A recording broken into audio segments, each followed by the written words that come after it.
হাদিসে এসছে অনেকে কিয়ামতের সময় দুধ দহন করবে, ওই দুধটা নিয়ে আর ঘরে ফিরতে পারবে না। অনেকে বাজারে থাকবে, ওই বাজার নিয়ে আর ঘরে ফিরতে পারবে না। অনেকে গোসল করবে আর ফিরতে পারবে না। অনেকে ক্ষেত খামারে চাষ করতে গিয়েছে আর ফিরে আসতে পারবে না। যে যেই মুহূর্তে আছে এমন সাডেনলি আকস্মিক ভাবে কিয়ামতের বিভীষিকা গ্রাস করবে, আপনি কিছু বলেও যেতে পারবেন না কাউকে যে এটা সেটা। আল্লাহ বলেন যখন আসবে বলে কয়ে আসবে না, ভয়ঙ্কর ভাবে সেটা আসবে। কিয়ামতটা কেমন হবে, কিয়ামতের বিভীষিকাময় পরিস্থিতি আল্লাহ পিকচারাইজ করছেন। দেখুন আল্লাহ বলেন নফিখু ফিস-সূর, সিংগায় ফুৎকার দেয়া হবে। সিংগায় ফুৎকার কয়টা আমরা বিভিন্ন আলোচনায় বলেছিলাম, মোট তিনটা, বেসিক্যালি তিনটা। একটা হচ্ছে নাফখাতুল ফাজা, দেয়ার সাথে সাথে লন্ডভন্ড সব মানুষ ভয়ে তটস্থ হবে। 2 নাম্বার হচ্ছে নাফখাতুস সাঈক, ওই সিংগার ফুৎকার সব মারা যাবে, ইভেন ইসরাফিল নিজেও ফুৎকার দিয়ে মারা যাবে। এরপরে আল্লাহ তাআলা ইসরাফিলকে জীবিত করবেন, সে জীবিত হয়ে আরেকটা ফুৎকার দিবে, তখন সবাই উঠবে। তো এই ফুৎকারটা কোন ফুৎকার?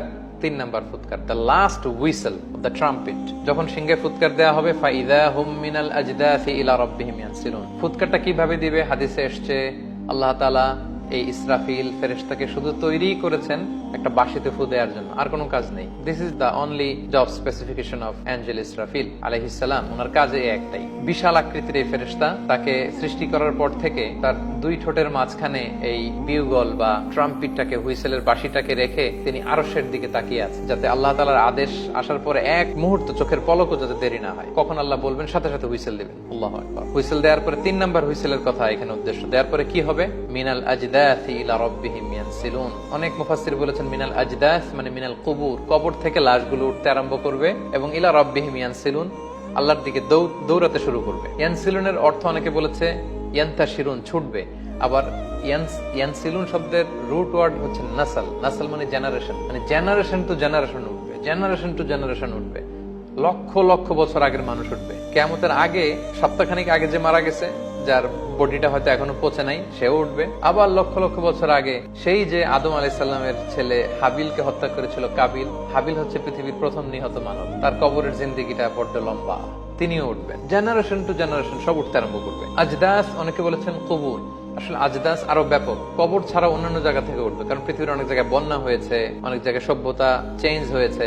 একসময় এখানে কবর ছিল, লাশ ছিল, এখন এখানে শহর হয়ে গেছে, ডাউন টাউন।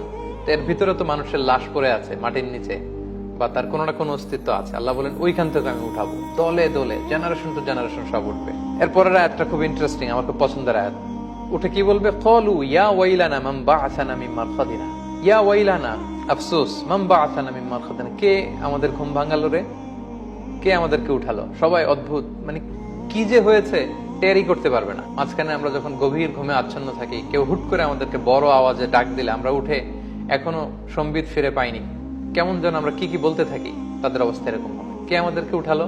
হাজার হাজার মানুষ এটা বলতে আরম্ভ করবে। হাযা মা ওয়া'দার রহমান, এটাই সেদিন যার প্রতিশ্রুতি রহমান দিয়েছিলেন, আল্লাহ দিয়েছিলেন। ওয়াসাদাকাল মুরসালুন, রাসূলরা ঠিকই বলেছেন। এই কথাটা আসলে কে বলবে? তাফসীরে 3টা কথা এসেছে। এক, হাজার হাজার মানুষ উঠার পরে প্রশ্ন করে তারা নিজেরাই বলবে, যখন হুশ ফিরে আসবে, আরে তাই তো, ওই যে নবীরানা বলতো যে একদিন নাকি বিশাল সাউন্ড এসে সিঙ্গার ফুৎকারে সবাইকে উঠানো হবে, বিচার করা হবে, আজকে তো বোধহয় ওই দিন। তাহলে কোরআনে যা এসেছিল তা তো ঠিকই, আল্লাহ যা বলেছিলেন তা তো ঠিকই বলেছিল, রাসূলরা যা বলেছিল ঠিকই। এই যে নাস্তিকরা, যারা আল্লাহ বিশ্বাস করেন, আখিরাতে বিশ্বাস করেন, ওই দিন হুশ ফিরে পাবে। হায় রে, কত আমরা ফেসবুক লাইভ করতাম, কত পডকাস্ট করতাম, স্রষ্টা নাই, আখিরাত বলতে কিছু নাই, there is no life after death, এগুলো বলতাম।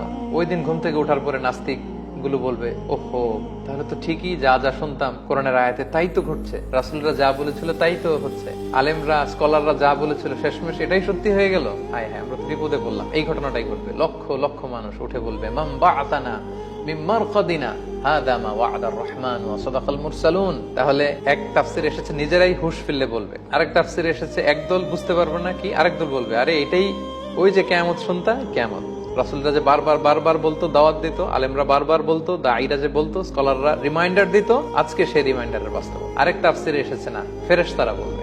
সব মানুষ পাগলদের মতো হয়ে যখন বলবে, কিরে আজকে কে ভাঙালো আমাদের ঘুম, লক্ষ লক্ষ মানুষ হবে মাটি থেকে শুধু উঠছে আর উঠছে, এটা কি? তখন ফেরেশতারা উপর থেকে বলবে, হাযা মা ওয়া'দার রহমান ওয়া সাদাকাল মুরসালুন, এটাই সেদিন যেদিনের প্রতিশ্রুতি দয়াময় মেহেরবান আল্লাহ তাআলা দিয়েছিলেন এবং নবীরা বলেছিল।